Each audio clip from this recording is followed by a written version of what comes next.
Hello, everybody watching. My name is Eric. We are Good Ghosts. I play drums in Good Ghost. Also in the band, Trey, he plays bass. Hey, how's it going?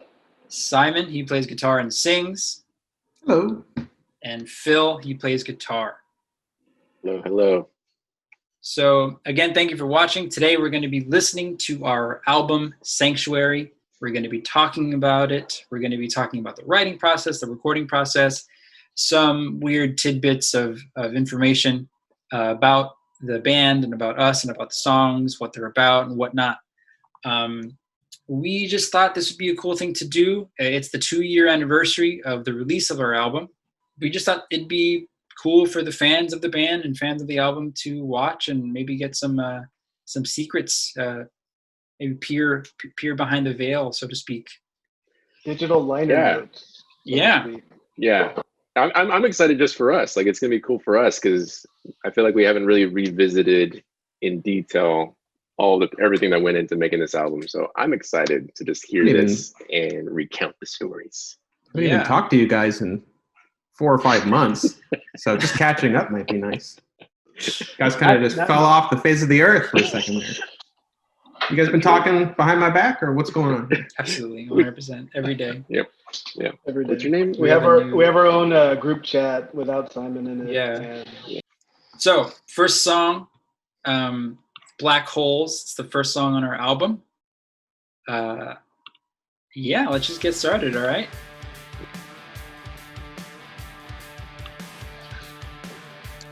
All right. I mean, the first thing that comes to my mind when I think of Black Holes is how quickly this song came together. I just remember jamming this.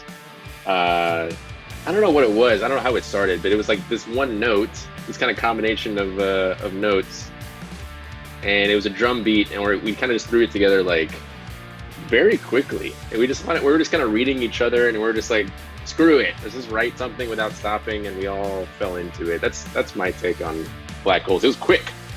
Am I wrong, or did I miss the first practice? You were not there for the very beginning of this song, if I remember correctly. Yeah, because I remember coming in. Yeah, I remember coming in, and then you guys played this song, and I was just like mind blown. Like, it was like, holy shit, that sounds really cool. Yeah, I remember the part that stands out for me in my memory is the bridge, the build up with the snare and everything, because that one felt like it was a very unique thing in my songwriting experience. I had never done. It sounds simple, just like a build up quarter notes, right? Like just doing that, but I had never really done anything like that in my songwriting sort of history as a drummer or a guitarist at all. That was cool. Yeah, that's cool. I always liked the in the intro part, holding the D, the way that you would hit your snare, and it would just like, I don't know. Have always been a big fan of like right hand technique, which is just like strumming technique, and that's for me. That's pretty much everything. Melody, obviously, and then rhythm, and being able to sync up with you on those parts that always just felt like. It felt really, really, really fun. I don't know if it came across like to anyone else other than me because I'm playing it, but that was like the one thing I remember from when we were working on it. Was like, it has a really nice like groove to it. It came about very quickly with the song. Also, one thing I really like about this song is that when we do play it live, we always do something different to the intro. We either just like come right into it, we do a long build-up, or we do just something different every single time, and I love that. And also this part, the bass part, I actually ended up adding more notes when I play it live, which I wish I could have gotten on the album, but I mean, whatever. These songs are like forever evolving. That's the way it goes. Yeah, like there's a bunch of stuff in the drums and that I do live that isn't on the recording at all. And I think personally, I did that just because like not to distract the audience from the song, I guess. Yeah. Because in a live setting, you're trying to just like, be lively and be energetic for the visual side of it for the audience. But I think softer touch is better for the album. Yeah. So, when the band started, and when I say that, I mean when the four of us were together at that point. Well, I guess we go to slight tangent here. The name of the album is Sanctuary, which is what we ended up calling the practice space that we practiced in and wrote music in, and recorded 90% of the album in a storage unit. Yeah. In the halls of the storage unit too, and inside of it. Yeah. Yeah. And the name Sanctuary was just perfectly fitting for me, because leading up into coming into this band, I was just having a very difficult time emotionally, very, very, very difficult time for a prolonged period of time. And socially isolating and just going through just a really bad depression. And it took me quite a bit to even want to be going into a band and playing with other people. It was just there was a lot that went into hold on, let me stop this song before I'm gonna pause mine. YouTube makes me listen to an ad. There was a lot of build up for me going into it, and then once we start practicing and playing and just joking around and all of that, it was the space and everything, what we were doing there, it all just felt like this little outside but inside little bubble that we could all go into that was very healthy and got a lot of energy out in a bunch of different ways. And so I know where I was coming from when I was coming into the band and working on music, but I'm curious to know what everyone else's mind state was, or what they were looking for, or whatever, when the band formed. Well, going back a little bit, the way the band even started in the first place was because I posted a song on Facebook, and Phil was Shout out to Facebook. Shout out to Facebook, sponsors of this video. We're gonna bleep that out. So they might do it themselves. They might, yeah. So I posted a song, and then Phil was like, "Dude, we got to jam," and then that's where he brought Simon into the conversation, and from there Phil and I just sent each other different bands that we were jamming at the time, talking about possibility of different members. Eric came up really early as far as drummers go, hey, Eric Vasquez, blah, blah. I was like, oh yeah, I know that guy. Isn't he 12? But at the legendary time, 12-year-old. Yeah. But funny enough, I didn't see that post. I found out afterwards that that's how it happened, and then you showed me the post about talking about bands and stuff. I didn't know about that at all until I ran into Phil at Yerberia Cultura at a show at 1 a.m. or something. Yeah. I didn't know you really. I don't know any of you guys except for Trey. I never met you. Yeah, no. Yeah. I'd met Eric a couple of times before. Yeah, but it was always sort of in passing. Yeah. Yeah. Not very friendly, very contentious, aggressive. Untalented. Yeah. I didn't say that. Wow. What the hell, Phil? I heard the complete opposite. I heard the person to go to for drums was Eric Vasquez. And I think that we had talked about bands that we were being influenced by at the time. Yeah. And I remember, so speaking to what you're talking about, Simon, very similar, I feel situation about where I was in that time of my life. And I remember craving a musical outlet and being creative and writing just music with people that I could connect with. And I think it was kind of a toss up about doing the bands thing again, because it had been so many years since doing the music stuff. So it was all for fun. I was we're going to do this. If it works out, great. If it doesn't work out, great. So happened to work out. But Eric was the one to go to that I heard about, yelled in his face at 1 a.m. Yeah. At the bar, you like Bulls. Yeah. And I didn't, it's sometimes awkward, as we know. The whole conversation is let's jam, dude. That type of thing. 95% of the time it doesn't work out well. Yeah. You either never jam or you do and it's awkward as fuck. That's right. And that's sort of what I was. Go for it, yeah. Oh, okay, yeah. So I hadn't played music in like 7 years. So for me, it was just like I really just want to get a band off the ground, and it was like an opportune time. Like Phil saying that he wanted to jam was like the catalyst. Of course, it took us a while to even get started because like I think that was like in October or something Yeah, like that we 2 didn't months or jam. so. Yeah, we didn't jam until December, and I was sending Phil like all these The like day after screen Christmas. yeah, and like kind of what Simon was talking about, like what I was going through at the time. I mean, like I've been going through a really prolonged depression as well, and it was kind of a transition period for me as well because I was like I hated my job at the time. I was working in radio, and like I was becoming a teacher, and I just really needed something creative that was like fulfilling because my job, like I just absolutely hated it, and I was just going through a rough time. And I mean, this came up, and it's just been like this wonderful journey ever since. Yeah.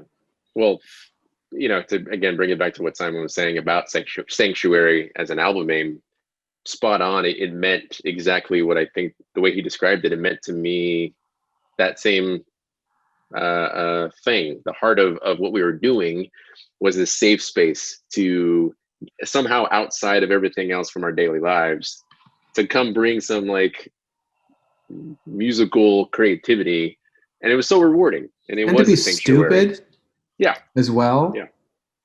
That's like I don't know, that's an important part. It's get to be stupid and silly, but also with the creativity aspect of it, be very serious. While we're creating, because we're trying to create art. I always looked at this as art because I hadn't played music with anybody else other than me for I don't know how many years it was. It was a lot of years, like 7 years, 6 years, something like that.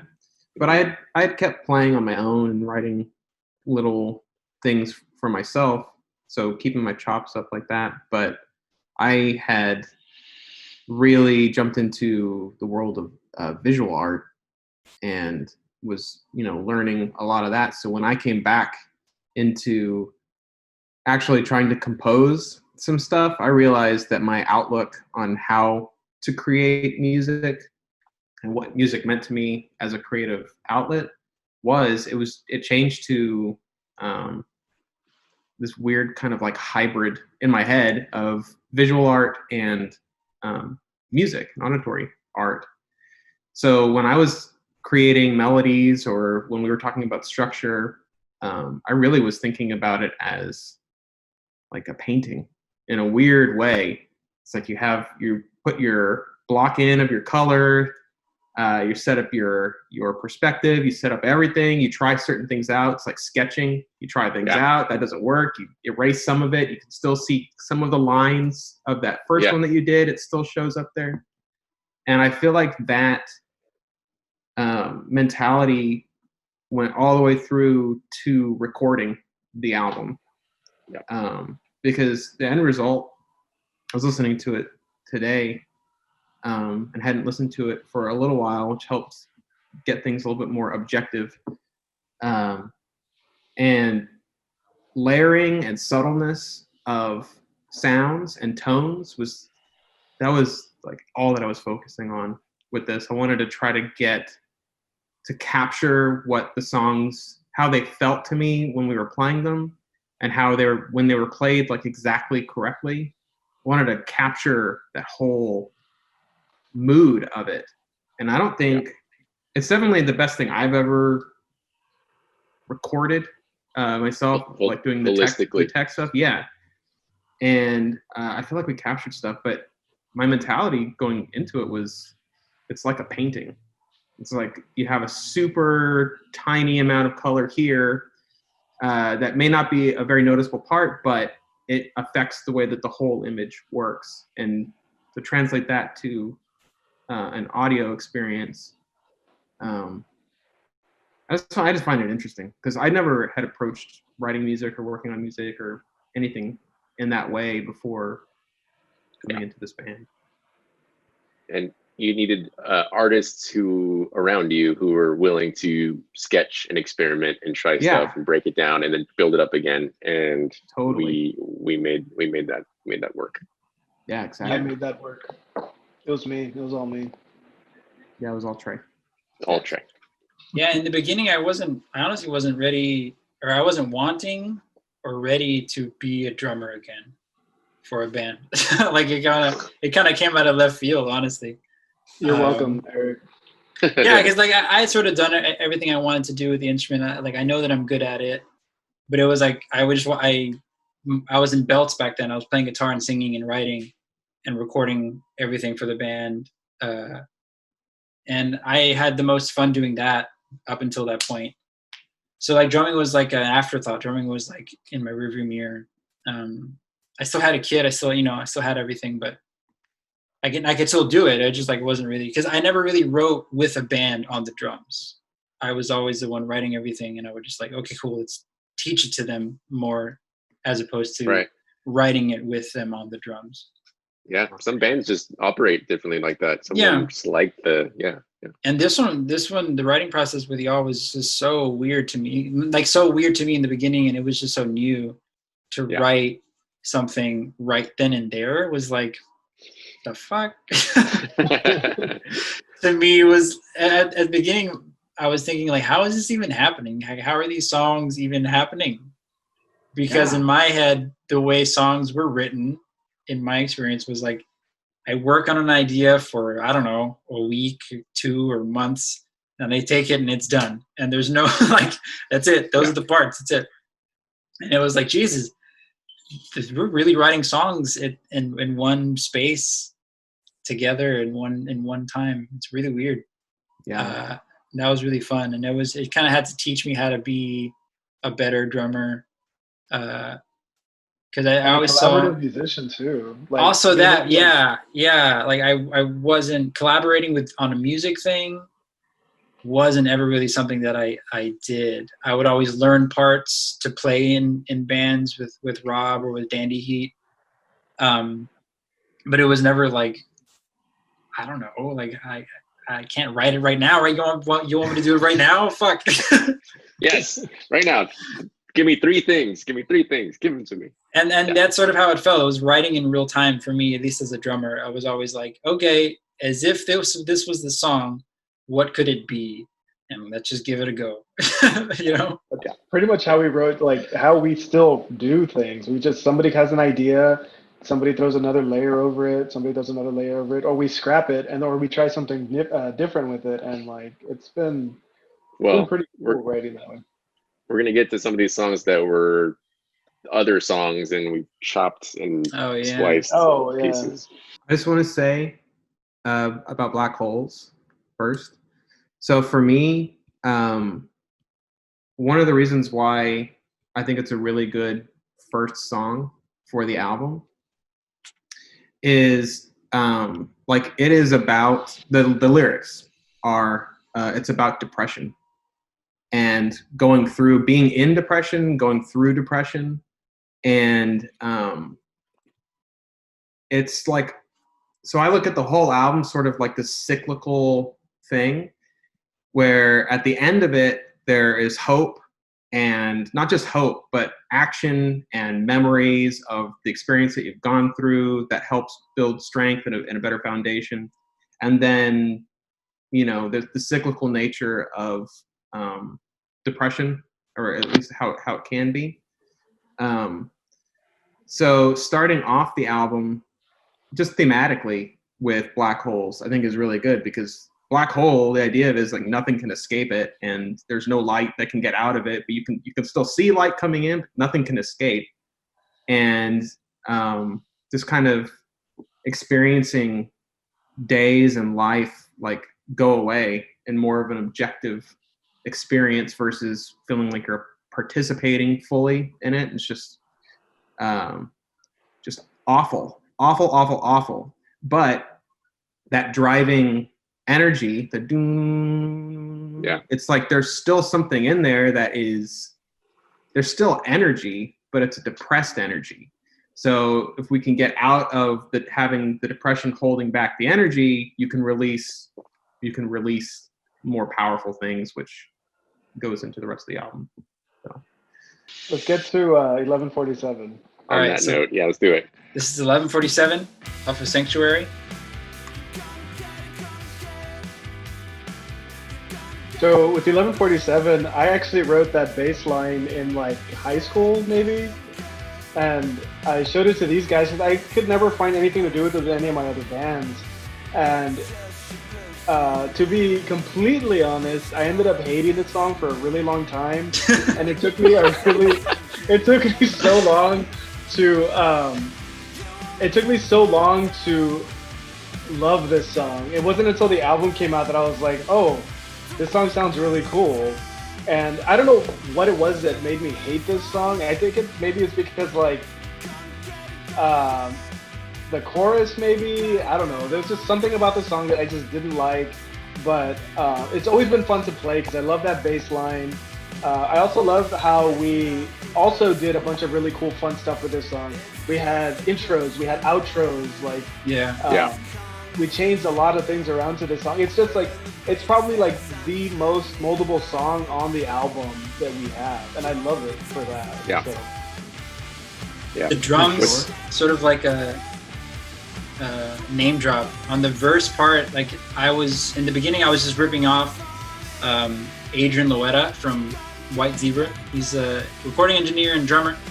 But I was thinking of like stuff that I would do in the verse, and it was like, yeah, this sounds like Adrian would do. And I was happy with that. And I don't know if you ever picked up on it. But.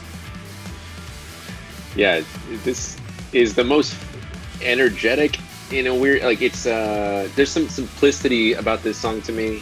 What stood out to me was always like, we wanted to like make people dance. I wanted to dance to this song. Like, there's way more guitar detailed. And what Trey was saying, very modular. We would pick, there's a whole section of this song at the end that we didn't record that we could play live that extended this song for like another minute and a half, 2 minutes. And that was always really fun. And we would play it like differently almost every single time. We had a basic structure, but we could like roll with it. That's what always stuck out about this. I love that part about this song. Even though it's only 2.5 minutes, there's like more to it that we could do at any given time. Also, this was our first single. It was the first video that we were released. And, it was like the first song that we put out there as a band to promote our first show. Yeah. This is like, that is the angriest song thematically in the album. Yeah. That's actually the only one that is about anger. Yeah. It's like being in a prolonged situation where you're diminished, I guess. Your value is diminished, or is that the right way? Your value is invalidated for a prolonged period of time, and sort of just like being alienated for a period of time. But there's an empowering aspect of it, which is where like the anger and the energy comes from, which is another reason why I like that it's so short, because anger a lot of times is like this flare, burst. Yeah. And I mean, I won't go into everything, but the line where it says, well, you don't work for me, that, like, to me, that's a super empowering thing. It's like, okay, well, if people that you're working with don't want to do work, but they want something grand, and then they'll push you out, even though you are like working your butt off. It's like, okay, well, when I go, you'll realize that you weren't working for me, you were working for yourself. And the fact that you weren't working and then I'm gone, you'll see like that vacuum will come there. And then wherever I go, I'm still going to be working like hard. So peace, basically. Yeah. But in an angry way. So that's the only, like, this song, I really like it, but it does bring back that, like, the anger in me. So, but now it's good, like, to have, because I don't have anger about any of that stuff now. But when we play it, I'm able to get sucked in, and then for like 2 minutes and 30 seconds, I'm like sucked into it, and then gone. Yeah. Maybe that's why I didn't like the song, because it made me angry. I got that anger from that song. No, but it's a great song. I really listen to the song. My guitar line for that, the right hand technique for that is bizarre. It is really, really, really weird. Pretty much everything on the album on the left side is me, and the right side is Phil. But there's a little bit of crossover for it, but I wanted it so that we could really hear both of our parts. But that one is like, I don't know how I was singing or anything while playing that stuff. Our guitars like talk to each other. I feel like a lot on that track in particular. Yeah, like totally. That one and Darker Deeper are like, those one have to be super in sync for them to come across properly. Oh yeah. I remember for this song, I think it was like our second show, we played it and I could see somebody singing the chorus, which I thought was cool. Fun. And I was like, it was somebody from the music scene, somebody in the band. I can't remember who exactly, but that made me feel good. It was like cool. Like our social media guerrilla marketing was working because like we got the song in people's ears before the show even happened, and now people are singing it, and that's cool. So that felt good. Yeah, that was cool. Cool. Onward. All right, moving on. Next song. Now that I'm sufficiently angry. On the album is Runner. And this one was fun. I remember writing this song with Phil. Just the two of us.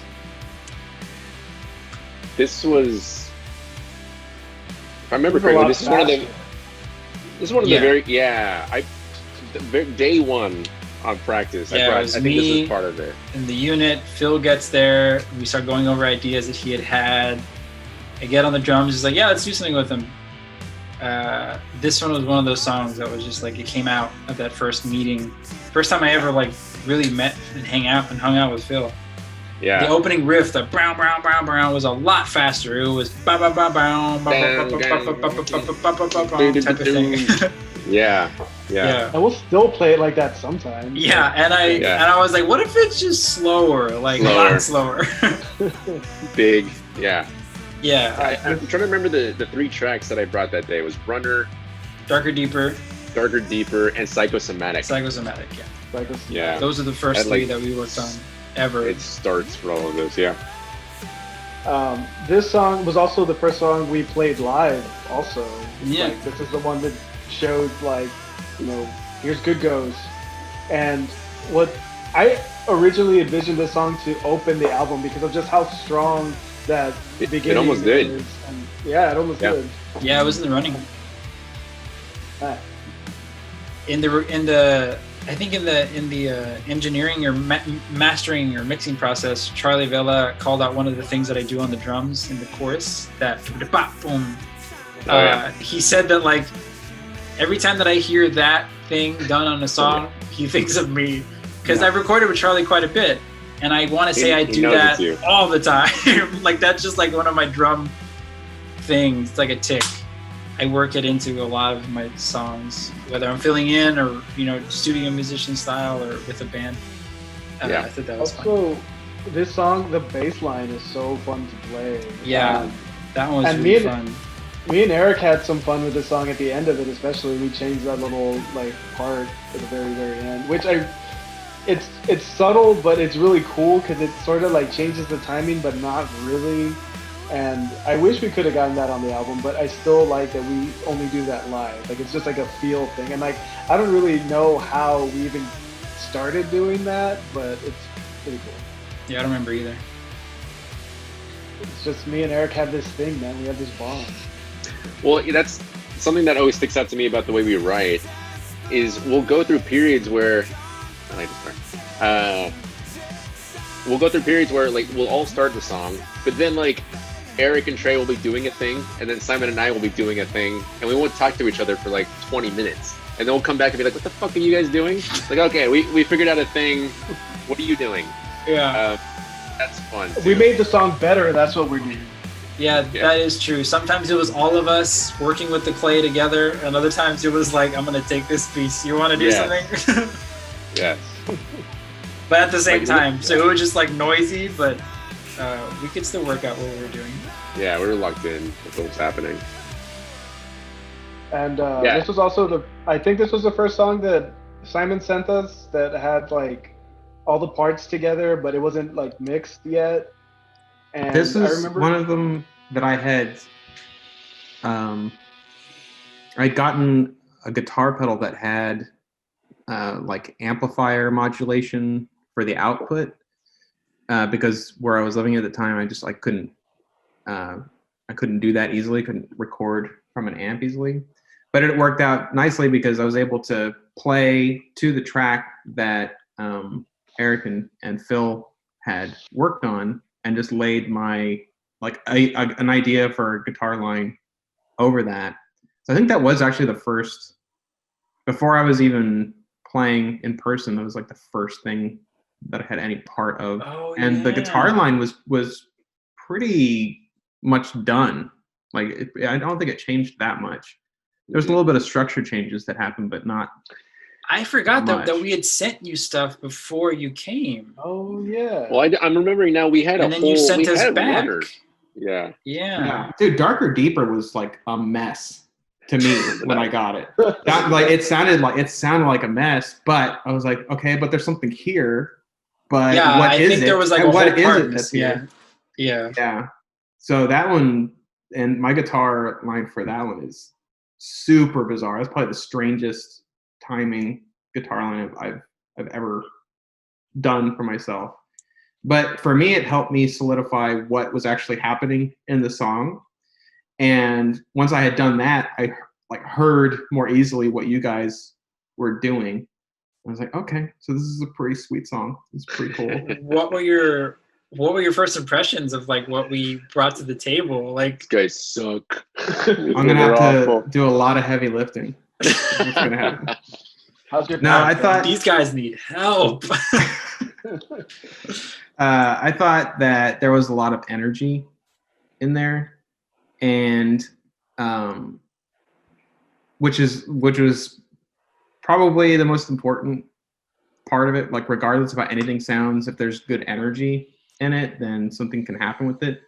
And so there was that, and I was listening to things and thinking, okay, I'm wondering if they would be down. I knew Phil probably would be, but I mean, I didn't know, Eric, if you were going to be down, or Trey.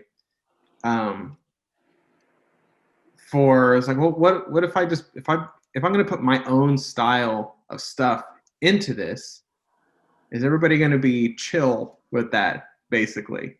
You know, because I wanted to do like melody guitar.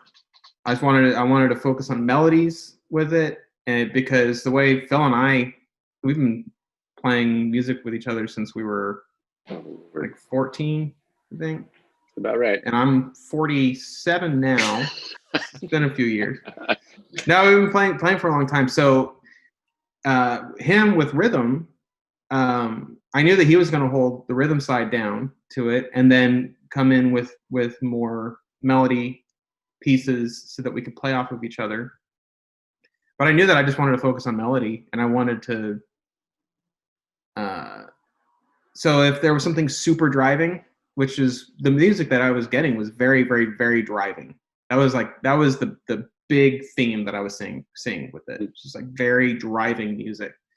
Like, okay, what if I like put something that does this on top of driving? And that's like really why I sent you guys, like, recorded anything and sent it to you, was just to kind of get a feel to see if you were like down with what I was going to be putting into it. Yeah, that's pretty much where I was at. And I was excited about the idea of possibly playing music with you guys. There's a lot of unknowns, and hoping that skill levels and creative desires and everything would be connecting well, which they did, which is awesome. Yeah. All right. It worked Moving out. on to Conversational. Perfect. Oh my goodness. I'm going to start. This is the first song that I recorded when we recorded drum tracks. We recorded drums with Adrian Loetta in Brownsville, Creative Cave Studios. We had one day to record all the songs because we were funding this recording process ourselves from the money that we got from shows. So yeah, we just wanted to be as efficient financially as possible. So we needed to record all the songs in one day. And this one is, for me, it's the most difficult one. It's the most fucking relentless song on the album, for drums at least. So I wanted to get this one out of the way because just to not lose my stamina, over the 6-hour process or whatever it was to record these songs. Yeah, you recorded drums in 6 hours. About 6 or 7. I think the whole process was 8, like warming up, setting the mics up, stretching, going into it. 3 takes a song, I think. I don't know. Something like that. Yeah, it was fun. What was hard is because I didn't want to be choking all the cymbals because you wouldn't be able to get a good sound out of them. Choking is when you beat the shit out of the cymbal too hard and it fucks with the mic and it doesn't really sound good. But that's how I drum. I've always been a hard hitting drummer. And this song especially is if I want to do it with the speed, with the style behind it, I have to hit hard. And it was hard holding back for me. Bam, bam, bam. Bam, bam, bam. Yeah, man. Yeah. There's a picture of you where we're at a show and you're standing on your drum kit because I remember we had just played this song and you were just drenched in sweat. Yeah. I think that was the night that I played with Slow Attack too, that same show. Yeah, it was. I like this. One of my favorite songs. I feel like this is, if you're going in order, you can hear the growth of the band on this one. This was one of the later songs that we wrote. It took us a while to finish this damn song, if I remember correctly. Yeah, we just kept hammering away at it because they had so many different versions. Every time we played it, we would play it, but it would be crappy. It would be really cool. It would be kind of cool at some parts and not other parts. And it was just okay, what's working, what's not working? Because this song can go a bunch of different ways. I remember I had a Rolodex of parts. I was okay, let's try this order now. Yeah. Yes. And that's where this whole ending part comes into play, where we had sections of this where we would, let's do this first and then do that other part last and then switch them back and then reduce that part to the half of the time that we played it and then go into that thing earlier than we would. As confusing as that sounds, that's exactly how it sounds in the. That's how it felt. The first part needs to go here, and the part where you do the two part. Yeah, we're gonna put that first, and so it'll be 1-3, 1-2-2.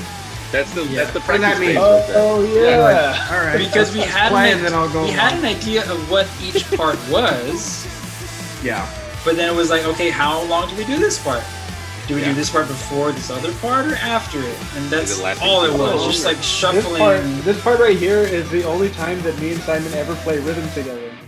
It's true. And any other song, Phil's playing lead, and then me and Simon are doing something on the rhythm, and that always felt cool. The one thing I love about this song is that the entire structure of the 2 chords are underneath the lead part. We reversed them for this last part, and that always kicked my ass. I just love that part.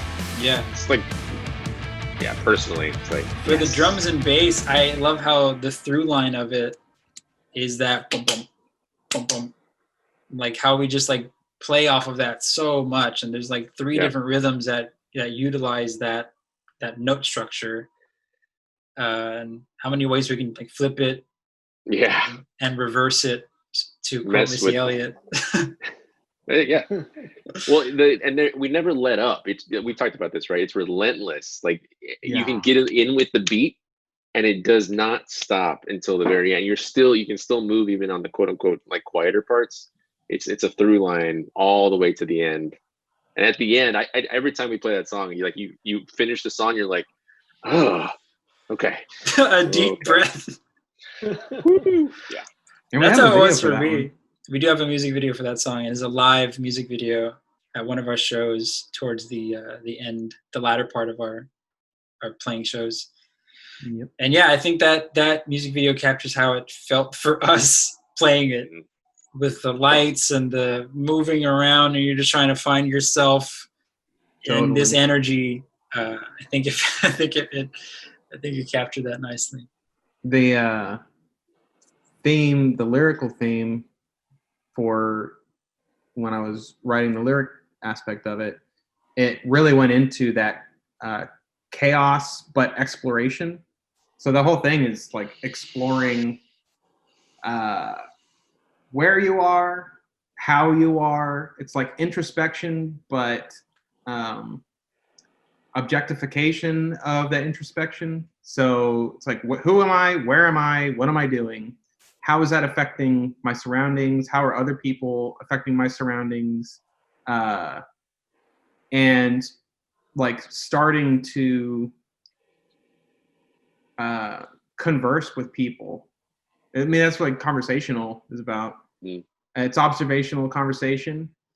So it's like, I mean, there's play on words with it, but it's conversation, talking about where we are, who we are, all of that. And then observational conversation. So it's not just the talking, it's also thinking about what you're talking about.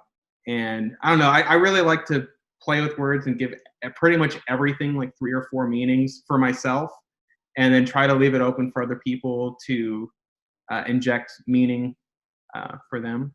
But that chaotic aspect of it, but the controlled chaos, it's like chaotic exploration. That's what I was trying to capture when I was writing lyrics for it. Basically, the spirit it's of also good catchy girls. as fuck. And it's catchy. Yeah, that chorus is a hook. Yeah, I like it a lot. It was fun. Nice. It was fun. Moving on. Moving on. All right, Unclear Fallout. So I will say that this song, this is the one that I was the most nervous about recording, because I really liked the first recording that I had done. And I was like, oh no, I have to make sure that this one is as good or better than that first one. So there was a relative nature to this song. With and for those of you listening, we did a recording, like a demo DIY recording of this song. And music video. And a music video in the earlier stages of our life as a band. And we really liked it. Yeah, it was really good. I thought it captured the song really well. So having to recapture it, and find that energy, But I'm happy to report that I am extremely happy with the way that this song came out. I think it elevated what the previous version was. Like took in more of what we had turned the song into over a period of time, playing it live and practicing it a million times. I really wanted to play. Oh, sorry. Let me go. Okay, so this is one song that let Trey talk, Eric. God damn it. So this is one song that I feel like we should have been able to play at our last show, just because this was at our first show, the last song we played, and I just have like this special like love for this song because it's like it's groovy, it's hard, it's epic. Like the ending just gets so like big, and you get that energy in the music video if you guys watch that on YouTube, and like I feel like that captured a lot of like the energy of us as a band. Like it's really chill, but it's also like it just grows, it gets bigger, and like yeah, I love the outro. I would always lose count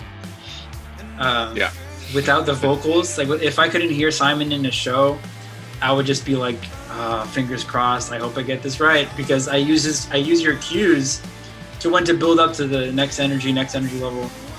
And if in practice sometimes I would lose count too. So also, for me, this song. Oh. No, go Phil. Let Trey talk. I've talked already. Yeah, go Phil.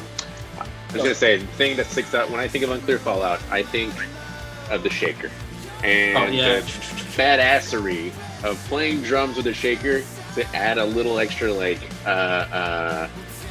percussion, the rhythm underneath that really keeps it. Did I always do it from the very beginning? No, right?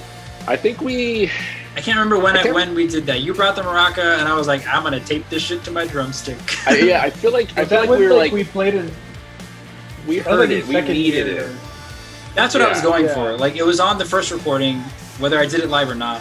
The maraca shaking type of sort of hustle, boxer jump rhythm in the chorus is what I was going for.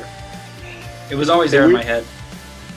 The thing that I touching on what Trey was talking about this like this ending part, it kind of just starts with a second chorus and then it just keeps going. It just keeps going, and you think it's like shouldn't have stopped by now. And that was one of my favorite things. It's like let's keep it going and wait. So just be patient with the build-up. Really paid off for me. Really enjoyable. And then the tambourine. Oh yeah. I remember you called, like you and Charlie called me when y'all were mixing, and I think it was the question like, is it a tambourine on this part or a maraca? And I was like, it's a tambourine. It changes from maraca to a tambourine, and it has to. Yeah. Yeah, that tambourine's so subtle underneath that. It makes a big difference. Yeah. Sorry, Trey, go. Oh, also, there's a cool shot in the music video where like Phil's going down and then like I go up or something like that. Yeah, I match cut you and him going down together. Pretty cool. Thematically, how did you get the wah chaos at the end? Is that just like delay looper line 6 shit, or what's going on? I remember just going for it, whatever the note is, and using delay pedal to keep it going until we had something that sounded nice. Thematically, with the like the title, Unclear Fallout. I don't know how many people do not realize that it's just nuclear fallout with the N and the U split. But it fits. I didn't know that. No? Google knows that because when you look up Unclear Fallout, you get nuclear fallout. So that's about like, it's not anything like super specific, but it's basically when any really big event happens that it could be negative, most likely like a negative thing happens. It's like it creates all this confusion and unknown, especially if it disrupts like your everyday life. So like drop your bomb and then you're on the run. It's like, and then thought bombs made of words and fear. It's like either a conversation with yourself and you're like, you know, being hard on yourself, or having a bad conversation with a loved one, or just any kind of a fight. It's like you throw something out there, you say something, and you're saying it out of anger, saying it out of fear, saying it out of desperation, whatever. And so you put that out and then you go away. And it's like the explosiveness of that has a fallout, but like, what is that fallout? So you're kind of just left in like this slow fall of what that experience means. Yeah. So I like the idea of this song being where it is in the album because it's like about being like in the midst of that, I guess. But also you're not really within the experience of the whatever bad event it is. That's already happened. So now it's like more of a confusion, trying to figure out what the heck any of it means, any of that stuff. So being at this point in the album, it's like a little bit past center. Is that right? Yeah. Vibe. It's like, yeah, you're just kind of in the thick of it at this point. But you have good energy too. So it's not like you're great energy. Not like you're in black holes and you're just like laying in bed and stuck there and you can't move because all your energy is getting sucked into something that won't let go. It's a cool cool pacing for this album. Yeah, Right. order has always been important. Onward. The Way Forward. I remember this was one of the hardest songs we wrote. We spent a lot of time on this. So long on this song. Yeah. I really like that first guitar part. Yeah. Simon, you put something together for this one. I remember you brought this as something you wrote. Yeah. I don't remember what it was though. It was that guitar line. I don't remember what else. The bass line too. The bass line is inspired by what you had written. Yeah. You had the rhythm guitar too that I took, and the whole verse is what you wrote basically. Yeah, so I basically wrote this song. Yeah. Move on to the next one. Also, this song always gave me like that sort of like Western vibe, not like in music wise, but like, you know, like Clint Eastwood sort of like gunslinger sort of thing. But I don't know why I ever got that feeling from that song. I feel that. Yep. I was all about that bass line, Trey. So good. Yeah, that was all synthesized for the album. I actually didn't play on the album at all. Simon just did it with me. I don't remember We went how through the he came charade. up. I don't remember how he came up with these parts. Like, do you remember how he came up with the like? No idea. It was just jamming it over and over again, trying That's what to get this song through different. was. That's really what that song. Trying to This get song through was. it. It's just us jamming, and just like jamming an entire song into existence. Like, it's crazy. And then that speed up. Yeah. That tempo change. Mapping. God. So this part was part of something else. Was it?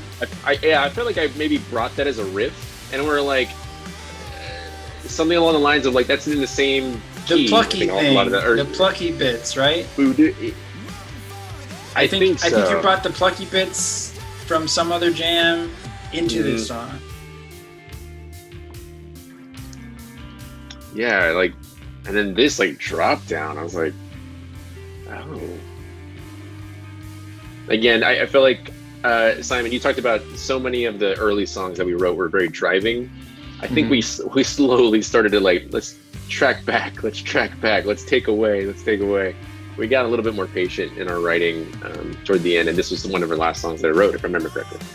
For this album. For the album, yeah. So this song, like, nothing ever goes back to like the original verse or the chorus. Like, it's just, I mean, it goes back to the chorus, but it doesn't go back to the verse. Like, it's just like the structure is just like each part's a different part except for the chorus. Yeah, it just the whole song just evolves like as it goes. Like in the lyrics for it, it all fits. That all fits exactly with the theme of it. It's like the idea of moving forward in time is something that you can hold on to. Like, even if things are like really terrible or really awesome, going forward in time is something that you can't avoid. So if it's something that's really amazing that's going on, like, remember that you're still going forward in time, so cherish the positive time that you're having. And if something really awful is going on, just take solace that time moves forward regardless of what you want, and eventually you'll be in a different space, be in a different headspace, be in a completely different space, literally, than where you were. So, I mean, yeah, if you listen to the lyrics, I can't remember exactly what they are as I'm like listening to different lyrics in my ear. And then the big group vocal part. Oh, so I'm on it, Trey's on it, and Phil's on it. The only part of the album that I sing on, because I sing terribly. So. I mean, that for me is always, that's got a warm part in my heart. The big vocal part? Yeah. Yeah. We recorded that separately too. Yeah, I had to go into the unit when y'all were doing takes. Yeah. This is also about self-reflection and rumination. So the rumination is like a bad thing, but the self-reflection that all we are today complicates the way forward is like recognizing what it is about whatever it is, your actions, the surrounding you're in, whatever. You can see, all right, well, this is what's actually complicating me from like moving forward, because I'm going forward in time, but am I going forward emotionally? Am I going forward in my life? That's a different story. But so if you are stuck, like look at time as this constant driving thing. It's like you can really utilize that as a psychological tool for positive, for good. This little ending part is fun because I always just end up like playing some random like little fills in there because I don't know, it's just fun. That part with the snare is like, it was one of those things that I would try on other stuff that we were working on, other songs. I would always have to like, would this dynamic work? And it never really worked for any other song except for this song and the intro, that snare part that I did. That one was always such a fun like decline into quiet. I remember like that one always felt good in the set list when we play it. Yeah. It was no matter always, where it went on the set list, it felt pretty good. Yeah. And going back to what you were talking about, like Phil, about our songs having a lot of energy, but then we started to like hold back on that driving energy.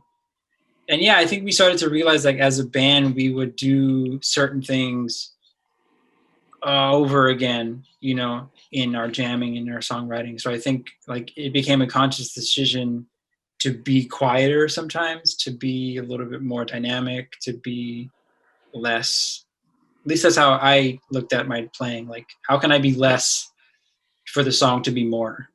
Yeah, exactly. Yeah. Which, well, for me, takes me to one of our most pulled back songs. Like, correct me if I'm wrong. Drain the Well? Drain the Well. Yeah, for me, this is one of my favorites for sure. I feel like we've said that about all the songs. Whatever. Yeah. This one's we a spent quieter. a lot of time working on each. It wasn't like these were songs that we just crapped out and then here we are. Here's an album. We spent a lot of time on each one of them. So and even before we went into the studio, we revisited the older songs and we're like, what can we change about them? Like what have we learned about ourselves as a band that can influence and inform those songs now? And I think we even changed things about it, like those older songs too.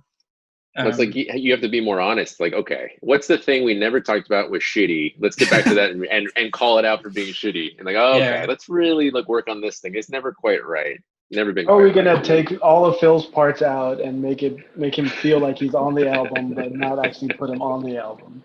Yeah. Well, fun fact, I let Phil and Trey both think that they recorded their instruments. You Dave Grohl'd all of them. I couldn't do the drums because I couldn't get the same sound that we had gotten. I was very against doing the drums with not me recording it because I knew I wasn't going to be able to trick you and have the whole album be me. that Black Booty, that Black Beauty snare. Black Beauty. Oh, that's right. Yeah, I don't remember if I used mine or Adrian's, but there's a Black Beauty on the. Yeah. I don't remember if I had my Black Beauty, but Adrian had one. So didn't you have it? But then like one of the heads broke or something. You ended up having it. I don't remember. No, you recorded it with his, and then you bought your own. Yeah, I got my own. That's how it was. Yeah. Next. Lovely. Drain the Well. Next. Oh, there's like fucking 18 seconds of an intro. Oh yeah. Well, perfect. Let's give us time to chat.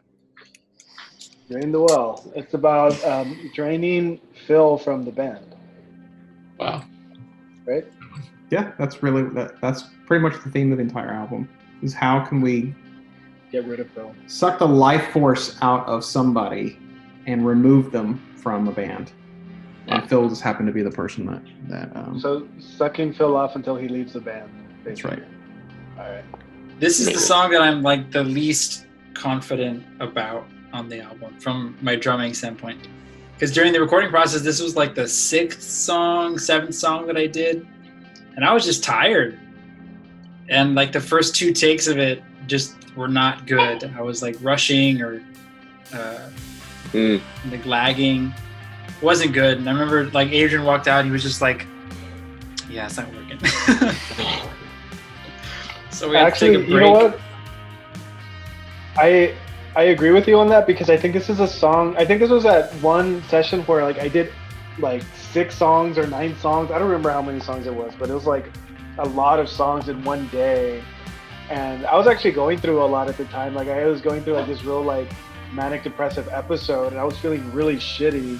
And I recorded all my bass lines with just this ugly feeling like in my chest. And I want to say this was that first song or one of the last songs that I recorded. I don't remember, but yeah. I didn't have a lot of confidence in the song either, but it still sounds amazing. A good bass line. What was it like? What was it like having me record you? There's very few people in this world that I've recorded. It was cool. You didn't really say much. You're like, just do it again. I was like, okay. And I could tell you were feeling really crappy. Yeah, I remember that. Like, shit. I remember that.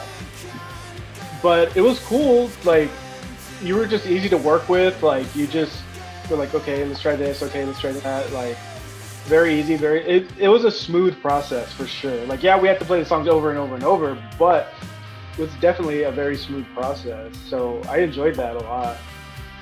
My perspective of it wasn't just with you. It was with Phil, myself, with Eric for little stuff that I had done that was not the drum set. Was I wanted to make sure that we captured every part of every song in the proper way. So, like, I think I had you play the songs over and over and over and over and over again because, like, we needed to get the feeling in there. And if you're feeling super down and crappy and your energy levels are all, like, being sucked out of you, that doesn't mean that you can't capture the magic, right? So my whole goal was just like, let's catch it, and like if it takes a bunch of times, whatever.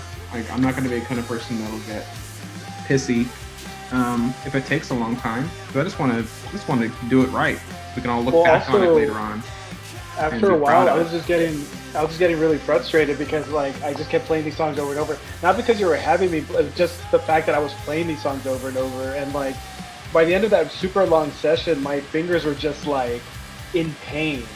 Yeah. In so much pain. It's like I practically playing to the bone.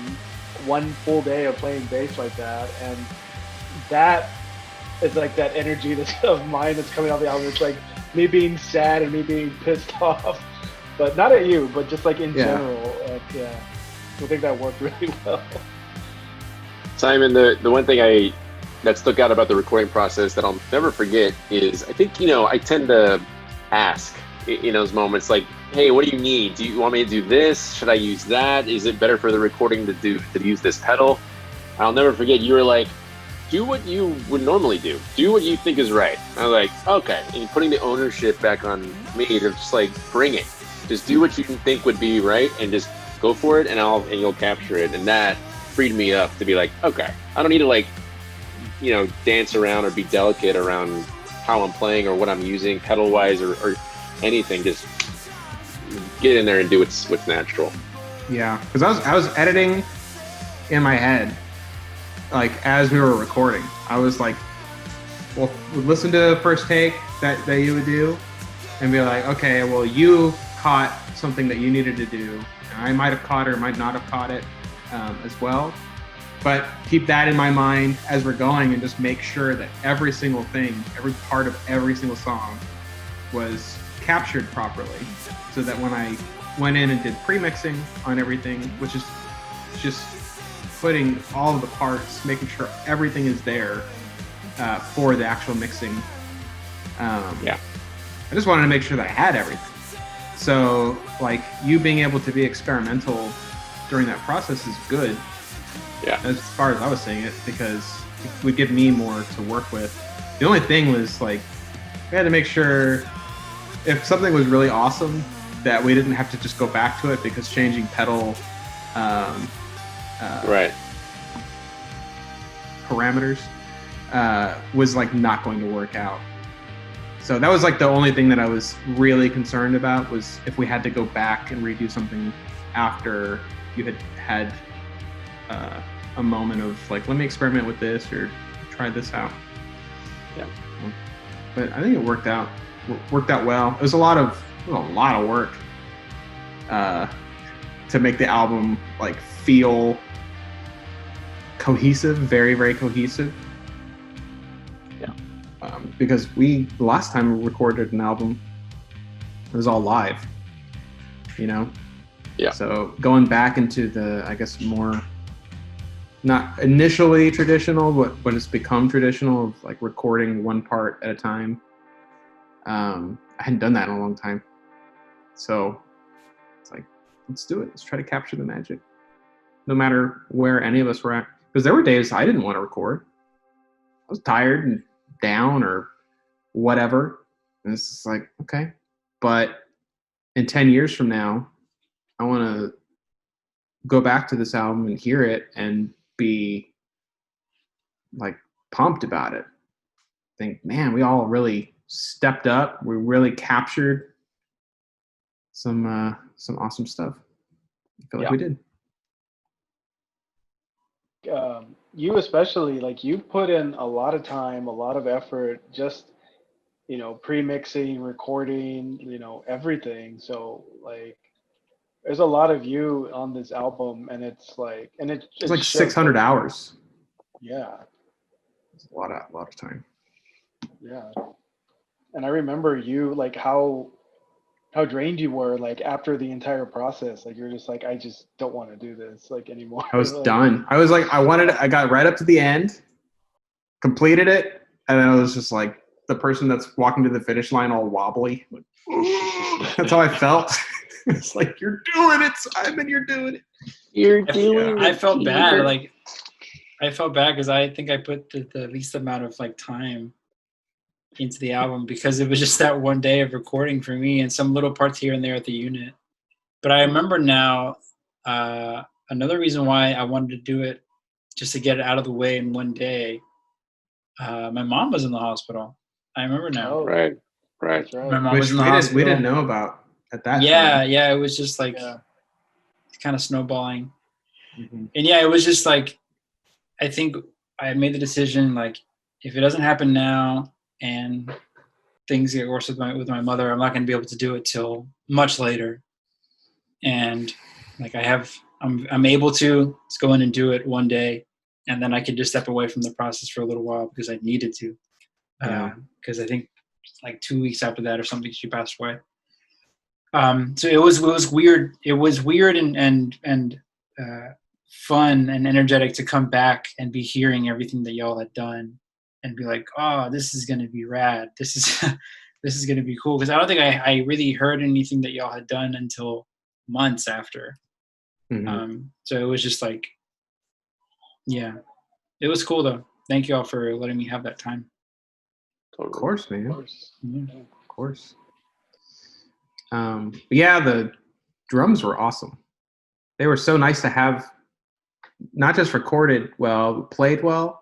Like, they had a really good energy to them. So when we were laying down all the other tracks on top of your drums, I don't know. To me, it was a very nice experience, like, to have that foundation set up. I'm still amazed that you were able to get all of the songs out within a 6-hour period, essentially. Yeah. It's like, It was Jesus. cool. And there was very little editing that we had to do. I mean, everybody had their tracks edited to a certain point, wanting to keep actual live human feel with it. So it's not like it was completely polished, some crazy studio album, but there wasn't a lot that we had to do with yours. And having very few takes of each one of them, it's like 3 takes for each song. Pretty much. It's like really awesome. Yeah, really, it was really awesome. It was such a cool experience, because like I knew that it wasn't going to be finished until much later, because just albums take a long time, for the most part. Yeah. So when I was in there, it was, I think I recorded them in early July. The experience with Adrian is always great. I love recording with Adrian. But it was weird, like, this is it, like, if something comes up and it's bad or it's wrong or whatever, I'm not going to be able to. They're going to have to they're going to have to edit it somehow and figure it out if I mess up a part or I play too little or too much of a part. But I think we went into the process, even with me recording drums, we went into it with so much preparation. We had scratch tracks, we had the BPM maps laid out for me, the slowing down, the ramping up. We had everything. We had basic demos of each song for me to record drums to. So I was essentially just playing along with y'all in my headphones. Yeah. And yeah, I was just like, I think even Adrian said that he had never really experienced a band that was that prepped in the recording process. I wouldn't be able to feel comfortable going into a situation like that without that preparation. It'd be like, I would feel that would make me anxious. And like having all that foundation of prep before that, I was like, okay, I know we're ready for this. I'll go in there and just like knock it out. And it's funny that we did the complete opposite for our second batch of songs that we recorded. We just did it live. Yeah, with preparation, a lot of preparation. Right, yeah, right. but a lot like of preparation, but live and also being recorded, like that's right. Film video recorded. So it's and, like, oh man, and my back was totally jacked up. That's right. Terribly jacked up. Had that blue emu oil I was using that allowed me to stand. That was like the victory was me standing up. Simon had to those are songs. Those are songs not on this album. Not on this album. Yeah, the songs we're talking about right now are not on an album. They'll be out one day. Soon, yeah, I think so. Yeah. Moving on. Moving on. Yeah. Good. No. Yeah. Cool. All right. Next up, what is it? Psychosomatic. Psychosomatic. Again, one of the first songs that we ever wrote in those first few practices. This is our emo track. Totally. I didn't really realize it until we were into it. I was like, and then we were like, oh. I felt it right away. At the end of it, I was like, I have never drummed this in my life. Because my background for drumming isn't like, I saw the emo thing, the quote unquote emo thing happening, but I never really got into it. It wasn't until later, sort of around when the band started, that I started to get into bands like Pianos Become the Teeth and You Blew It and that like quote unquote emo stuff. I remember I played demos for friends of mine, and they were like, "You're playing this style of music?" Yeah. Yeah. It's not a phase. It's not a phase, man. Not a phase. I remember having like a hard time with the bass line for this song. Like I had like a basic little bass thing going. It wasn't until right before we recorded I was like, I'm just gonna go for something, and this is what came out, and I ended up loving it.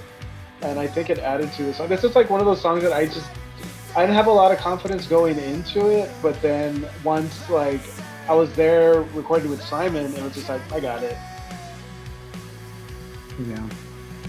And it's just a playful little, thing.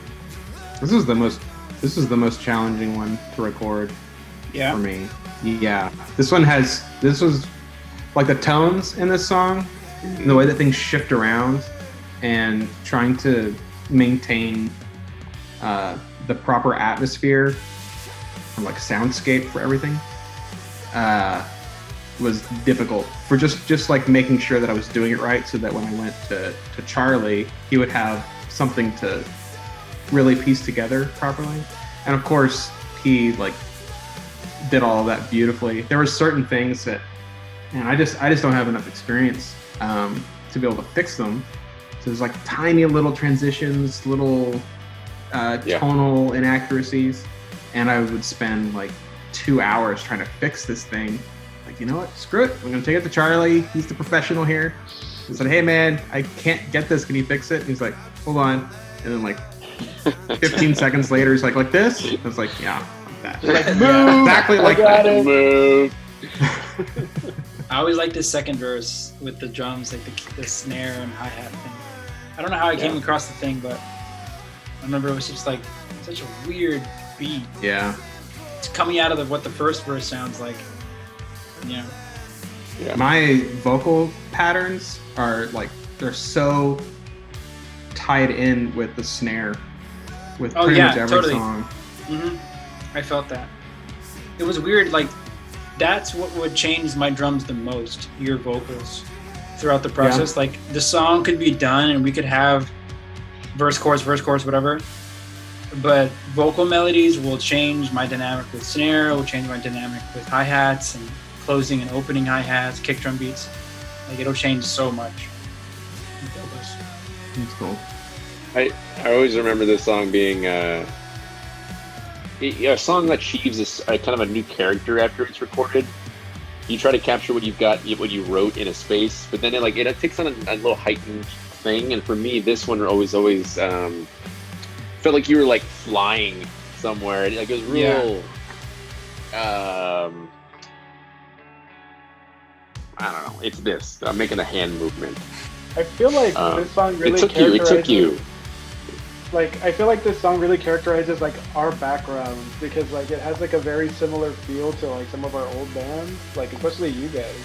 It reminds me a lot of like December Drive. Like there's a little bit of that, Yeah. This being a super early song as well. You can see like the trying to figure out what the style is, trying to figure out the dynamic of how we play, everything kind of falling back onto older tropes and things. Still, I remember like talking about older tropes. I remember like those opening guitar chords, that 1 and 2, that would sort of like haunt our songwriting process for a little while. Yeah. And you would find yourself doing, it's just that again. It's just the 1, 2. You know? And it's funny to have those things like always come back. Well, yeah, I mean the patterns, right? Runner is like that, darker, deeper. You could even call it. Well, the three tracks from the first practice. That makes sense. They were all in the same vein. It is a haunting Speaking of song, which, so. I forgot to pause it. Yeah, Psychosomatic.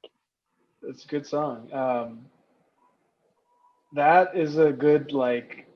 You can tell our influences, I think, with that song, because it sounds like it belongs in like 2005 or something. Sure.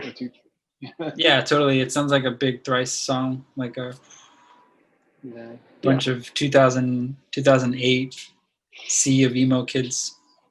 Yes. But like it's like a mature like emo sort of thing. Like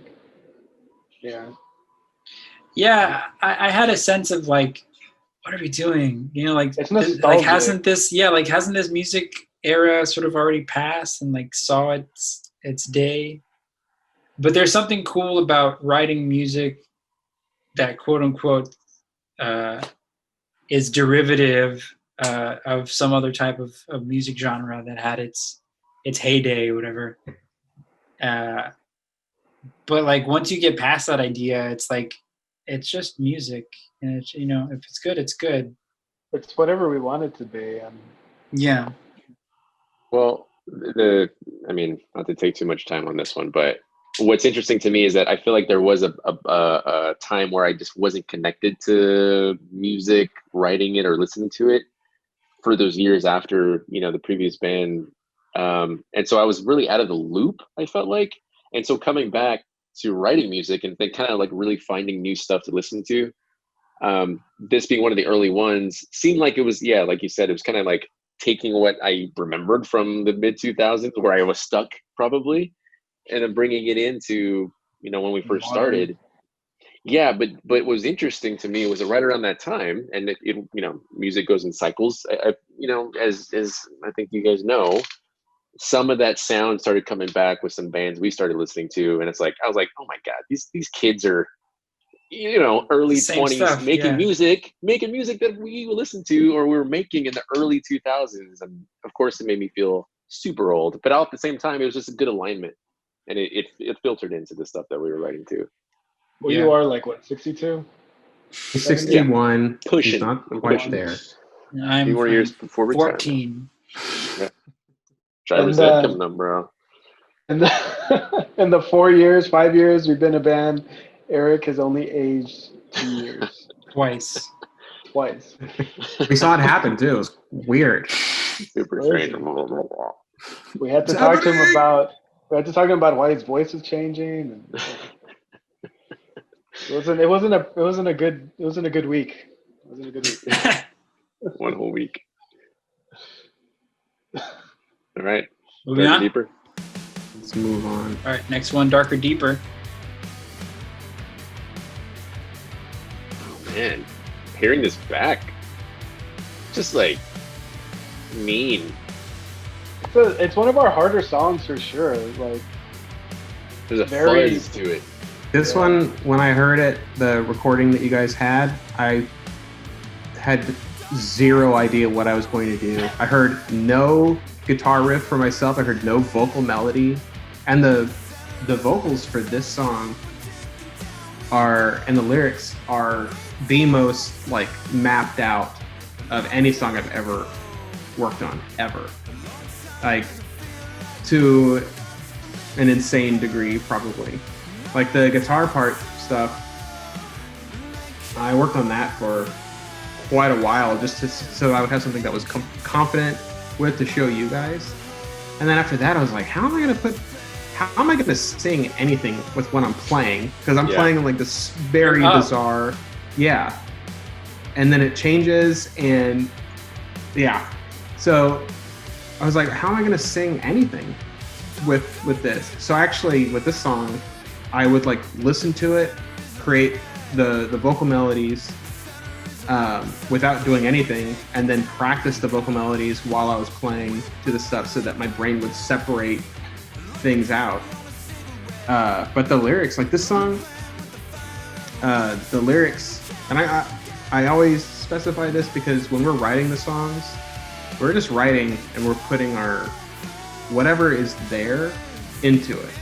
So, like, from my perspective, just because my lyrics are being put into this, it's like that doesn't necessarily define what the song means.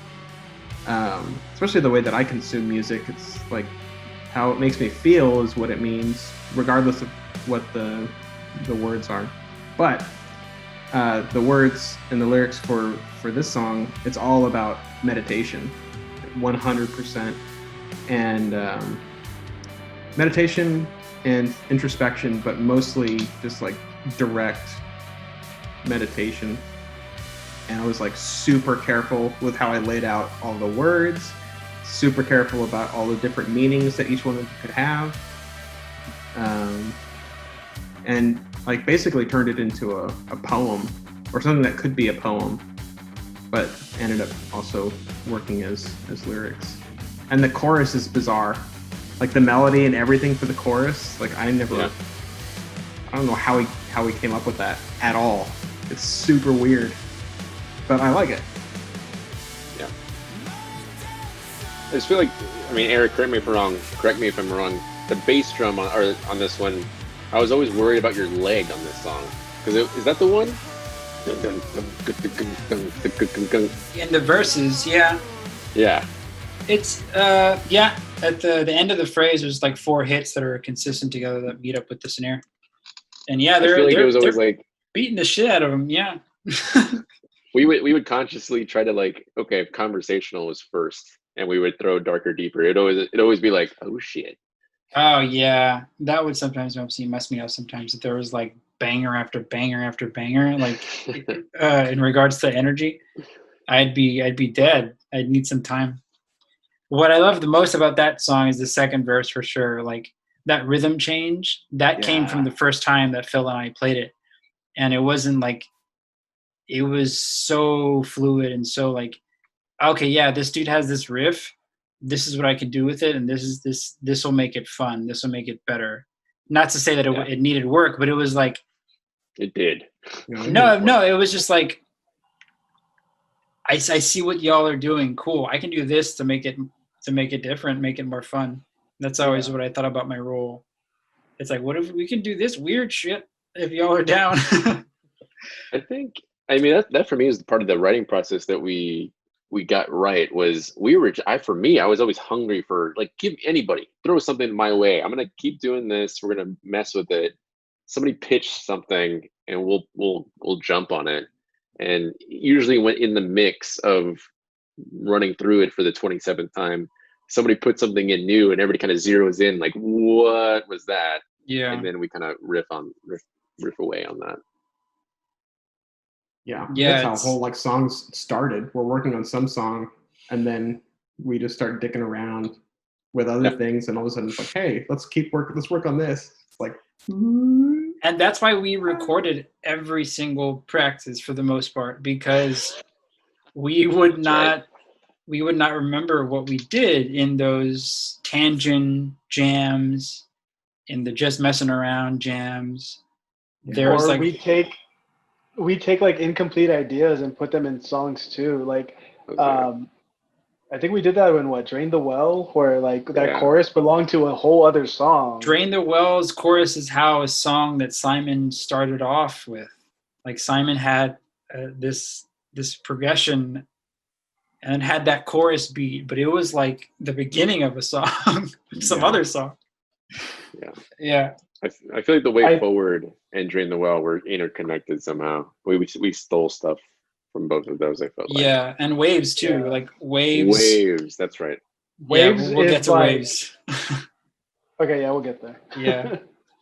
And this Waves, Darker Deeper has a video. Everybody should check. Darker Deeper does have a video, and I Hurt love my that. back. I love Hurt that my music. back while we were filming it, so please watch it. We filmed it in the Do storage not have unit hurt there. my back vein. Yeah, in the sanctuary. Yeah, exactly. Also, Eric shot most of our videos, and then I helped with his when he was playing drums. So. Oh yeah. That's the fun part of doing stuff DIY, is that you have to trade off. Yeah, and we're also like, it's so cool because like we're all in some sort of creative like career, so it's like we're our own design agency basically. We got video, we got photography, we got design, we got art, we got Phil, whatever he does, and yeah. We just need music, man. Just got to figure out how to get music in there, and we'll be set. We can pay for that stuff nowadays. Fiverr.com. I remember we filled the fucking storage unit up with fog for that music video. That's right. So much fog. God, And I was like very praying, afraid like, cops were nobody going to come. Yeah, praying nobody. Yeah, would, we filmed it in the just middle of the show up. night after store hours, on purpose, so that nobody would be there. Undisclosed location. Smoke would actually come out of the doorway. Like it looked like something was on fire. It was crazy. That was my biggest concern, and it happened immediately. Like as soon as Physics took over, and there it was, leaving the storage unit. Also, I think this is the first music video that we used. No, we created the light rigs for Unclear Fallout, that music video, which we started using on our live show. But this was the first video where we added the colors to it, like the green, the red, and also the white. Yeah. And that was. I made those lighting rigs. I went to Home Depot and I bought those fluorescent rigs. Love those things. It was a lot of fun. They're still there. And I think I may have been the one to throw the idea about like just having lights behind us, because I'm a huge like Refused fan, and they use like lights and they have like their silhouettes going, and that's something that we've done since our first show. Is just like always do something with our own lights, like not using the house lights, and just like making it into something cool to see. And like it's not just like auditory, like audible, whatever, but it's also something cool to see visually. Like just deepen the experience for the audience and us. Get connected a little bit more. Moving on. Moving on. Next up, Soft Wrists. It's a lot of people's favorite song from my talking with people about the album. This is a tiring song for me. Your right hand is just going, right? Almost the entire time. I remember being happy for this song whenever it would come up, because it was just my time to rest. Yeah. This is me. I would just like get a beer. 4 minutes. I think this was also like pieces of other songs combined, wasn't it? I have no memory of this song. I remember I wrote the ending part, that real hard, like, dun, dun. I wrote those chords out, but I don't think we knew what to do with it. And then like one day, I think Simon was like playing, like, I think just that little, and then we turned it into like this like post-rock sort of thing, like an exposed to the sky. It was sort of like a joke, but not a joke. Yes. Yeah. Yes. And then it turned into like, I remember writing it being cheesy. I remember writing it being like, this is what, I don't know what bands, I don't know, this is what... Blink 182. What's the name of that band? Gorilla... Angels and Airwaves. Explosions in the Sky or something. Gorillas? No. Not Grizzly Bear. Some other like famous.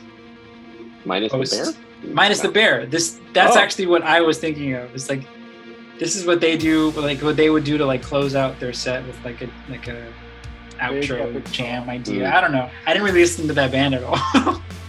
Yeah. Yeah. It's big. I just remember we started it off. This like intro section was like quieter, like we wanted it quiet, but then we were just like, what if we just like came in like boom? I remember like those dynamics were always being played with. It's like, hey, look, we've been doing this soft for the last practice or two. What if we just scrap that and try something bigger? And then those, I remember those toms coming through, where it's like a later edition too. That little boom, boom, boom. Yeah. We worked on the outro in different ways. Yeah, I remember when the beat starts picking up. What was in my head was The National.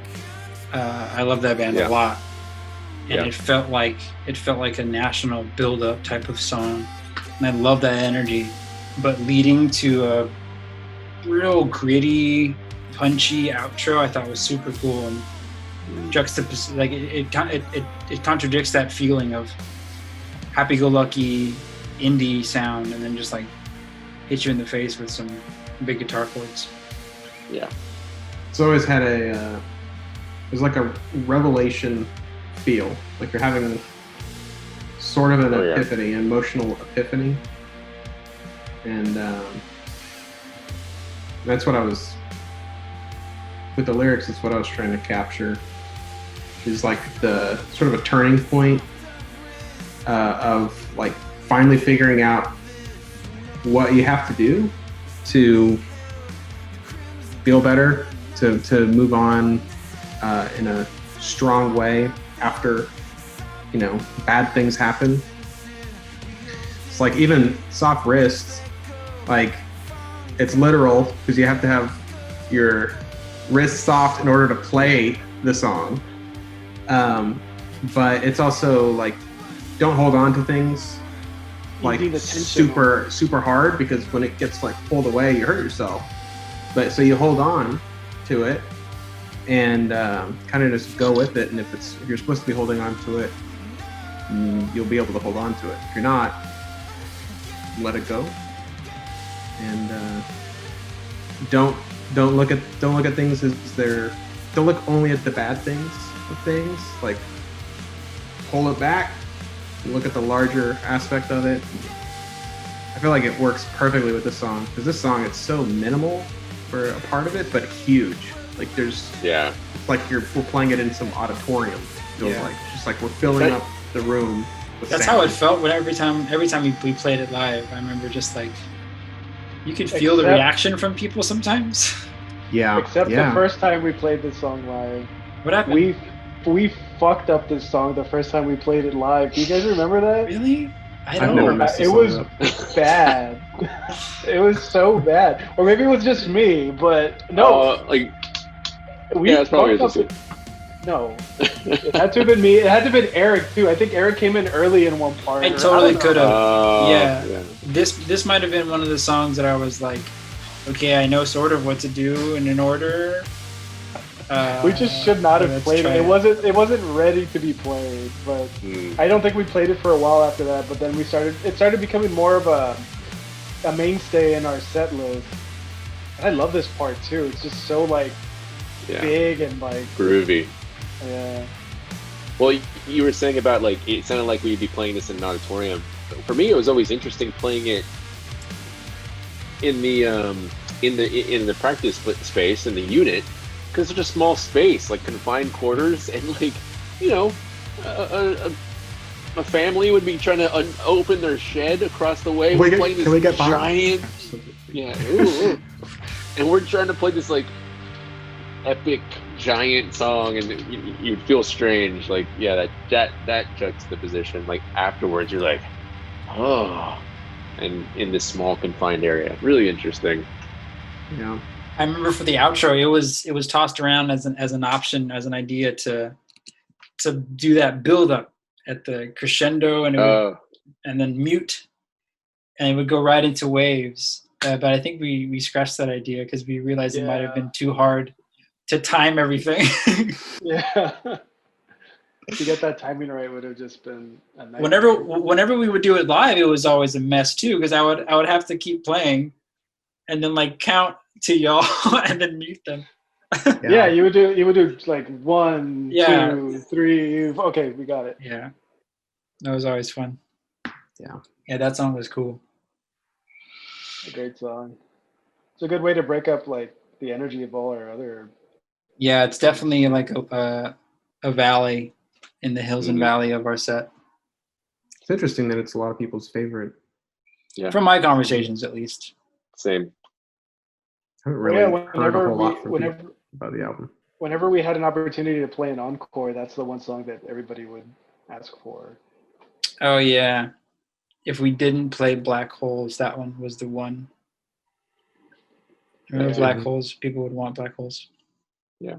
That was one time we played Black Holes at a show, but I was already like taking my stuff apart, so we started playing the song, and I forgot that I turned my amp off. Nice. Good time. Good time. Last one. The finale. The last one. Waves. This one took the longest amount of time to play. To learn, I mean. We carefully crafted it. Took us a lot of revisions, if I remember correctly. Yeah, we wanted it. We wanted it to really start a certain way and end a certain way and go to it was just a long process. But and we think about it now, and I can't even remember what the hell we were being like. I don't remember the options anymore. You know what I mean? Yeah. Well, like the last part of the song has 4 different drum lines, I guess, and it's like each one of those is a fully fledged, fully formed idea. And it's like, what if I just went like this to this to this? It was like that for the entirety of the song, and we were just like very careful about what actually stayed. Let's start the song. Let's start it. This is like my absolute favorite song of ours to play. And it's actually I think it started off as part of an idea of an older song that we've recorded. Oh. What song? What is that song called? Driver? Is it Driver? I don't remember. The working title, yeah. Yeah, Driver. I think it's that one. I think like that bass line was in this song. Belonged to that, yeah. So there's we took that DNA and actually wrote 2 songs out of it. One that you'll hear someday, hopefully. But I love this bass line. I love the chorus. I love how big everything gets. I love like Simon's vocals on this song. It's a beautiful song. Yeah, I feel like this is the strongest song that we created. I love all of them though. Every single one of them was a different kind of experience. Yeah. And this one being the last song was like perfect. It had perfect. Yeah. Thematically, I'm gonna get this out of the way. Thematically, with Waves, because there may be some people that are interested in that. And this was like, what? You're in the band? No. That's why you've been hanging out with us all these years? No. I'm on Fiverr. Band Guy 21 on Fiverr. So if you need a somebody I to want talk beeps. about I'll be themes. beeped out. Okay. It's like being in a position where you understand everything that you've gone through and what to do, like going forward. So out in the ocean, waves are in motion. It's like there's just stuff out there. Things are happening. And whether you're aware of it or not aware of it, things are happening. And a wave will come to hit you, tide will come in, tide will come out. And those being metaphors for depression, really. And like each verse is like, all right, well now the tide is here, and before that was like terrible. And there's like a callback from Runner where it's talking about these waves keep meddling, like with breathing, basically. So that the waves coming in, it's like it's no longer doing it. You kind of hold your position and you wait for the tide to go out again. And when the tide is out, like appreciate it, you know, and that will strengthen it for the next time that tide comes in. If you're feeling depressed, it's like, all right, well, it's waves. They come in, they come out. There's tides with it. And, to me, it was like an extremely empowering notion for a song that melodically makes me feel empowered. Like the build up, the dynamics of it, especially the way that it ends, it's like, hell yeah, feel good. This pre-chorus is fulfilling, and it gives you a lot of reward. Yeah. Also, like Eric's background vocals there in the chorus, it just gives it like it's a little bit of a haunting sort of like thing. And that's because I remember when I heard the rough mix of this song, I heard that in my head, and then like you guys just went and did it, and it's just like it was crazy. Like this is how the song started. This part, that weird. I don't remember that. Yeah, that was the beginning of another song. The original one. I actually found that a recording of that song on my love that drum line. Google Drive. Yeah, it's real This good. whole part. I mean, even your vocal part, that step. Yeah. Yeah. Oh part's yeah. All these dynamics. All these dynamics. This was hard to write out as a phrase. The whole phrase is 4 measures of drum stuff. Yeah.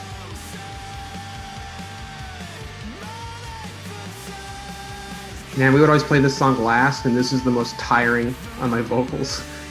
Like I have to like scream at the end of it after playing for 45 minutes. It's like, what are they doing?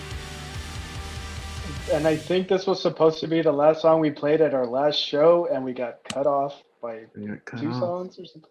Because we ran long. We're gonna have to. Arguably, though, we did have like 14 songs or something on our set. Well, we showed up. We showed up early. We wanted to play first, just so we could have that opportunity to play as much as possible and play. I think we're playing new songs for the first time, also. For the first So, last-ish time. Before Yeah. Phil moved, that was the last show we were gonna have. Before Phil abandoned us, you mean? Yeah. Put it on pause. Great album, boys. Great But album. I remember think- Waves being like a segue into our new material that we were going to write. Because it was the last song we wrote for the album, I think, right? Like it was. I think it's the That's one when we that- finished. That's when Yeah. we finished, I think. For sure. Yeah. And then that became the catalyst of like all the songs that we wrote since, and even the song that made up the DNA of Waves became a song in our new like material. Yeah. Newer. Yeah. Well, I feel like you could just hear the things we've learned from all of the other songs we wrote in waves. I remember personally the guitar riff on the verse. I wanted to serve the vocals and the verse. That was kind of like newish, with Good Ghost in particular. Before it was just like, I'm gonna write a thing and we're gonna put music around it and then put some structure. But now it was like, okay, I can now hear what Simon's doing. We all started coalescing a little bit differently. So I wanted to pull back, right, and serve what was ahead of what I was playing or something. More controlled, and I really like Waves for that. Yeah, it's interesting to look back at it, and it's sort of like a freshman and sophomore album in one. You know how that thing happens with bands where they put together the first album and then the second album is like them maturing or whatever. Well, that fits like, with the my sensation when I listen to the album. It fits with that because, and that's why one of the reasons why I was very happy that we ended the album with it. I know that's something we had discussed and there was other reason for it, but like that energy, the energy levels, the way that the songs were like built, some of them are very different, all have the same like feel, like they all sound like us, but it adds to, and I've heard this a bunch of times from people, it's like it added to the sense of a journey that our music kind of has. Mm-hmm. Like each song individually kind of has a feeling of being in a journey, but I feel like the album as a whole, because of those dynamics, like, you know, not knowing exactly what we're looking for yet, and going back and forth with that, with different songs, and then ending with Waves being way more of a mature, I mean, Soft Wrists into Waves, it's like way more of a mature stance, but that fits exactly with what I see as the theme for it. It's like you're going through an experience and you learn from the experience and you mature from the wisdom that you gain through that experience. So to me, it just like, it wraps it all up in a really awesome way, and in a way that, you know, moving forward with the songs that we were creating, I didn't feel like I had to keep writing for Sanctuary. Yeah. You know what I mean? It was just like, Sanctuary is Sanctuary. Yeah. And now we're like working on like, what is next? What's happening now? Definitely. It's also a really good reflection on our journeys as well, because like I said, like, and Simon has said, like, we were going through some shit, you know, like in our personal lives and ourselves. And, you know, by the end of the album and by now, like, we've all gone through that journey. We've all, like, you know, grown and learned, and, you know, we've become better, you know, whether it's better people, whether it's better what we do, whether it's like, you know, everything, like, it just fits with who we are as people and who we are as musicians, who we are as like a unit. Like, it's great. It can't be I'm not really a spiritual or religious person, but it's pretty funny, the coincidence of our time throughout this process of making the first album was so turbulent for each one of us, for a lot of different reasons. I lost my brother and my mother throughout the whole process. And it's just like weird to think about that all those life events can be happening in parallel. Yeah. With this piece of art that spans that time, you know? Yeah. Yeah. It's wild to think about. And I don't know if this, you know, for me, the theme of all of the things that you guys are talking about matches the idea that I've worked on stuff before, whether it's art or design or music, and I tend to always feel like I always wish I could have done better. I always wish I could have fixed this or that, or like, I always regret XYZ sometimes about music or art or life, right? And something about this, because it was captured specifically during the time it was captured, like you said, Eric, to all of and our points. in the place, and like in the building, you know, like that we spent all this time. except for the drums. But we got some percussion there. Yeah. And I don't feel like I wanted to. This feels complete. I don't feel like I wanted to go back and change anything. Like I don't regret missing anything. The way on my takes on my guitar, the way it was edited, I feel like we got it right and captured a moment in the right way. And that applies to I think everything that I know I experienced while creating this album. So that's why I love this album. And it sounds like itself. Like that was my goal for the capturing of the audio part of it, and then being there throughout the entirety of the process through the mixing, mastering aspects of it. I wasn't looking for it to sound like. I mean, sometimes you go into recording, you're like, I really want it to sound like this album. I really want this instrument to sound like this one from over here because you really like the way that would fit in. And this one, I just wanted it to sound like us. And so I think maybe if you haven't heard the album and you listen to it, like right off the bat, it may come across a little bit like, I don't know if strange is right. I don't know what the right word would be for it, but it's just like, it is its own kind of sound, its own tone with everything. But as you continue listening through the album, I think you get a good sense of like the space that we create with our sounds, you know, because I was looking to capture what it was like being in the unit playing, but like in my head. So a mix of what was in my ears and the way that it feels and like all of it. And trying to maintain that the entirety of the process with like, you know, a lot of creative people. That's a juggling act to do. But like we had practice, we'd set so many things up for success for ourselves to be able to capture those things that in the end, I mean, it could have been way harder to produce this, but it wasn't, which was wonderful.